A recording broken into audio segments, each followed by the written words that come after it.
يا رب هل من توبة تمحو الخطايا بسم الله الرحمن الرحيم قل يا عبادي الذين أسرفوا على أنفسهم لا تقنطوا من رحمة الله إن الله يغفر الذنوب جميعا إنه هو الغفور الرحيم إلهي قعمه صوب في ذيا هبينكي سكوا مالنكي دنبك كجرة وقطوا بدق بلو مالنكي إلهي قعمه صوب في ذيا سكوا هبينكي قف كجرة إلهي وقطوا بدق بلو كوا إيه توبت كان إيه صون نقدا ما دربان وقدا واقع وحني رادا كوا إيه توبت كان وإيه صون لما إيه صون نقدا فمن أدبر عني منهم عاصيا ناديته من قريب أين تذهب ألك رب غيري كوغا إياك كمدا إيه حقا معصيدا كنت نحتقا إيه غير كي عبدا إيه شهواتي سي هوادي سرعا مال يردوبان وقصوا بحرايا وحاكون لنا أين تذهب هالكي تقيسا من ربي أنيقا نحيم بالله إن بطش ربك لشديد إذا وضع التراب فوقي فلا عيش يطيب والقبر داج مظلم nebi muuse calayhi salaam wakhtigiisii baa waxaa dhacday abaar ummaddii nebi muuse u yimaadeena waxay dhahan ilaahay noo bari nebi muusew ilaahay noo bari aad buu isu taagay intuu ummaddii soo ururiyey 70,000 oo qof buu fagaara isugu keenay kolkaasaa wuxuu idhi allaahumma yaa ilaahanaa isqinaa kaytak wanshur calaynaa raxmatak ilaahay u noo naxariiso وارحمنا بالأطفال الرضع والبهائم الرتع والشيوخ الركع إلا وحانو كوغو سو دوانينا أما كوغو برينا عرورتا يرير الناس كتشقيسين دنبي قليل حيوان كان يساقون دنبي قليل وايالك جلبها يستئه تعبان كاه عركي وحبان مسو ديقين أبارتي ويسيئات كاتا كليل كينا وصيبت نبي موسى ويا بيساقو رسول الله يدعى لغا أقبلت شريبا ما أنت أي هكتي إلهي هذا الكعلي إلهينا وحيوذا وحاولي فإن فيكم عبدا يبارزني 40 سنة بالمعاصي نبي موسى وحيد نحفر ليه أدونا نيجا إلى فعل تبيو 40 سنة عاصيها أدو كاسيدين كان نحبحيو ديار وانو هينا ندين ورابيو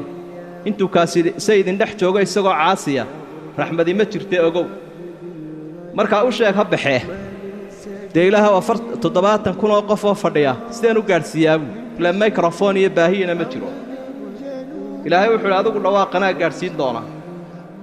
codkii buu ku yeedhiyay waa dhawaaqay adoonkaasi ayaana lagu haystaa anaga dhaxbaxo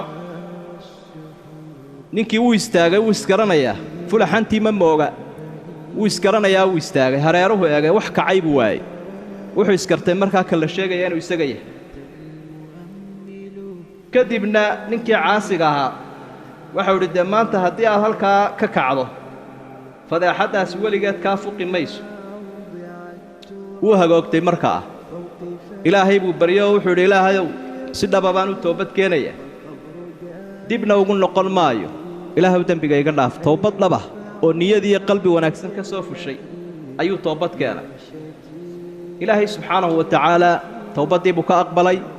waa la waraabiyey daruurii baa soo dararay si dhaqsaa baa loo waraabiyey reer banu israa'iil horkacaya nebi muuse calayhi salaam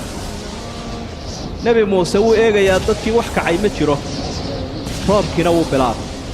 ilaahay oo ballankii maannaan oofininoo qofkaad sheegaysaga nagama dhex bixin roobkiina waad noo shubtee maxaa isbeddelay waxa isbeddelay buudhi ninkii baa toobad keenay kuwa sababtooda la idinku waraabiyuu ka mid noqday ilaahuw ninkaa wanaagsan ee sababtiisa aad nagu waraabisee toobadda aad ka aqbashay itusbuu markuu caasiga ahaa baan fadeexadayn waayey isagoo caabud ahoo imminka ii soo toobad keenayna fadeexadayn maayo ku tusi maaya buu ilaahay subxaanahu wa tacaala halkaa waxaynu walaalayaal ka arkaynaa addoommaha inta yara gefka samaynaysa hadday iska joojin waayaan doonnidii nebi nuux calayhi salaam oo kaley dadku saaran yihiin ama rasuulkuba tusaale ku bixiyey calayhi salaatu wasalaam dadku inay doonni saaran yihiin laba dabaqa kuwa khanka hoose ku jira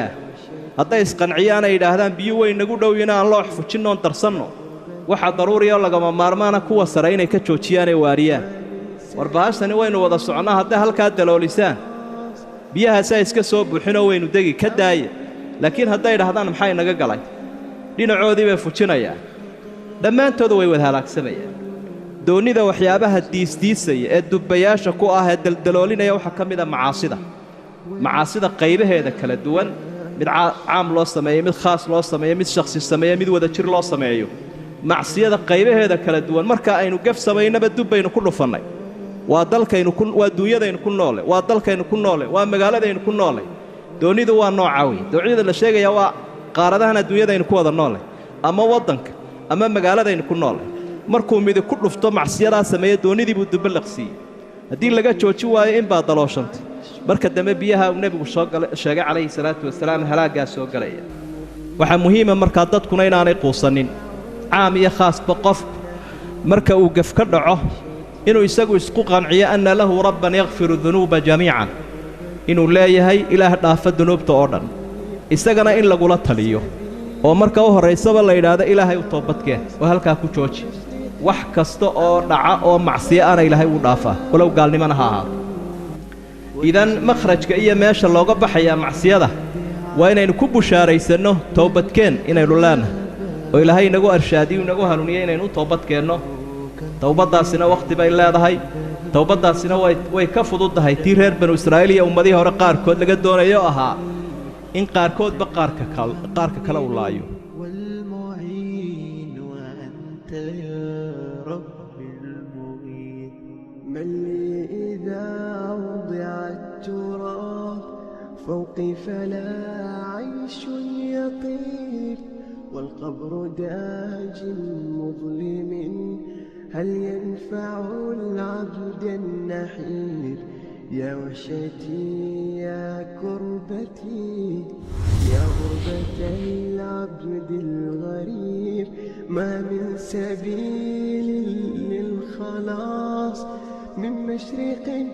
أو من جنوب